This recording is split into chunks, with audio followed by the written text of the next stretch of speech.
Hi అండి. Welcome back to Shruti Kittu Gopisetti vlogs అండి. So, మన ఛానల్ అయితే 1000 సబ్స్క్రైబర్‌కి దగ్గరలో ఉంది. ఖచ్చితంగా సబ్స్క్రైబ్ చేసుకోండండి. సో, సబ్స్క్రైబ్ చేసుకొని చిన్న లైక్ ఇచ్చారంటే అది మాత్రానికి చాలా ఉపయోగపడుతది. సో, మార్నింగ్ లేసేసి అయితే పనంతా కంప్లీట్ చేసేసానండి. చేసిన తర్వాత అసలు మేము వెళ్ళాలనుకున్న ప్లేస్ వేరు. కానీ మేము వెళ్ళింది వేరు. అసలంతా ఒకటి అనుకుంటే మొత్తం ఇంకొకటి జరిగిందనమాట. అదేంటి అనేది వీడియో ఎండింగ్ వరకు చూడండి చెప్తాను. ఇక్కడైతే మా పిల్లల్ని లేపడానికైతే నా తిప్పలు మామూలు కాదండి. అస్సలు లెగట్లేరు. ఇంకా వాళ్ళని అటో ఇటో చిన్నగా అయితే లేపేసి వాళ్ళకేంటంటే జాతర జాతర అని చెప్పేసి ఆశ పెట్టినండి. ఆ తర్వాత వాళ్ళు వెంటనే లేచిర్రు ఆ మాటకి.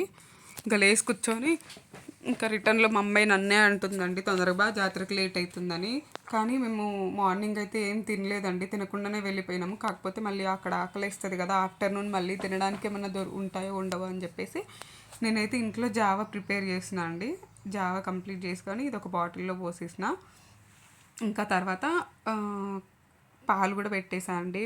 పిల్లలు మరీ ఏం తాగకుండా ఉంటే ఇబ్బంది పడతారు కదా అని. మా అమ్మాయికి అయితే ఫుల్ ఫీవర్ అండి.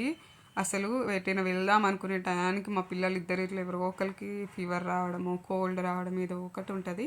సర్లే అని చెప్పేసి ఇక్కడ ఇంకా నేను కర్రీ చేసేసానండి. బీన్స్ కర్రీ వండేసాను తీసుకెళ్దామని చెప్పి. కానీ నేను కర్రీ మొత్తం ప్రిపేర్ చేసిన తర్వాత పులిహోర తీసుకెళ్దామని చెప్పారు. మళ్ళీ కర్రీ వండేసి ఇది పక్కకు పెట్టేసి పులిహోర చేశానండి. పులిహోర క్లిప్ అయితే తీయలేదు. పులిహోర ప్యాక్ చేసుకున్నాను. జావా, పులిహోర అండ్ ఫ్రూట్స్ తీసుకెళ్ళానండి. ఎందుకంటే వెళ్ళేది చాలా లాంగ్ కదా అని చెప్పేసి. ఇంకా తీరా మేమైతే ఇక్కడ బయలుదేరి అయితే వెళ్ళిపోయామండి. రెడీ అయ్యేసి బయలుదేరి వెళ్ళిపోయిన తర్వాత మేళ్ళచెరువు రోడ్డు నుంచి అటు రేవూరు ఇంకో రోడ్డు ఉంటుంది. ఆ రోడ్డు నుంచి అయితే ముక్త్యాలు వెళ్ళినాం ఫస్ట్. అక్కడ వెళ్ళిన తర్వాత మాకైతే అస్సలు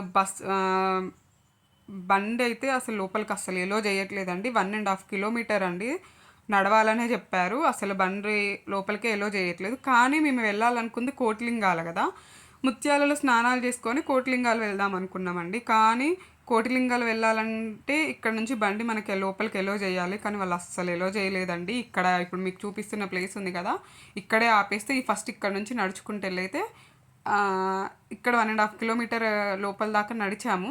నడిచిన తర్వాత అక్కడ స్నానాలు చేసుకున్నాక ఇంకా మేము రిటర్న్ వచ్చేసి వాళ్ళని అడిగాము పంపిస్తారా, ఎలో చేస్తారా అని చెప్పేసి. కానీ వాళ్ళు అస్సలు ఎలో చేయలేదండి. సర్లే అనేసి దర్శనానికని బయలుదేరితే అక్కడ ఫుల్ క్యూ లైన్ అనమాట. ఆ టయానికి అప్పటికే 11:30 అయిపోయిందండి. అప్పుడు క్యూ లైన్లో నిలబడితే ఇంకా ఇవాళ దర్శనం కాదని చెప్పేసి ఇంకా కోటిలింగాల వెళ్దాం అనుకున్న వాళ్ళు మళ్ళీ ఇక్కడ ముత్యాలలో స్నానం చేసుకొని రిటర్న్ వచ్చేసినామండి. రిటర్న్ వచ్చేసేసి ఇక్కడ ఇక్కడ ఇది స్నానాలు కంప్లీట్ అయ్యేసరికి చాలా టైం పట్టిందండి. ఇంకా మేము దర్శనం అయితే చేసుకోలేదు. బయట నుంచి దండం పెట్టేసుకొని ఇంకా వచ్చేసామన్నమాట. ఎందుకంటే అసలు అయితే దర్శనానికనే వెళ్తారు.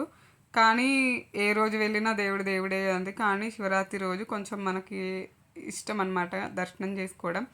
కానీ ఏం చేస్తామండి, ఈ నా పిల్లలతో అస్సలు కుదరలేదండి మాకు. ఇంకా జనం అయితే అసలు చూడండి కాళ్ళు కూడా పెట్టడానికి లేదు, ఇంత ఘోరంగా ఉన్నారనమాట. ఇది 3వ సెట్ అండి. అంటే స్నానాలు చేసే కాడకి 3 సైడ్లు మెట్లు ఉన్నాయన్నమాట. ఇంకా దర్శనం లేకుండా ఏం లేకుండానే తిరిగేసి వచ్చేసి ముందైతే తిన్నామండి. అప్పటికే 12:30, 1 అవుతుందన్నమాట. 12:30 to 1 మధ్యలో ఇది. ఇంకా మంచి పొలంలో కూర్చొని ఫుల్గా తినేసి ఇంకా అక్కడ పొలంలో కొంచెం అటు ఇటు కొంచెం వీడియోస్ ఫొటోస్ తీసుకునేసరికి ఇంకా మాకు 2 అయిందండి ఇక్కడే. ఇంకా పిల్లలు కదా అండి అసలు ఆకలికి ఆగలేకపోయారు. కానీ మేమైతే దర్శనం చేసుకున్నామండి. ఎక్కడంటే హుజూర్ నగర్ వచ్చేసరికి ఇంకా అక్కడ జనం తక్కువ ఉన్నారు, అక్కడ దర్శనం చేసుకున్నాము.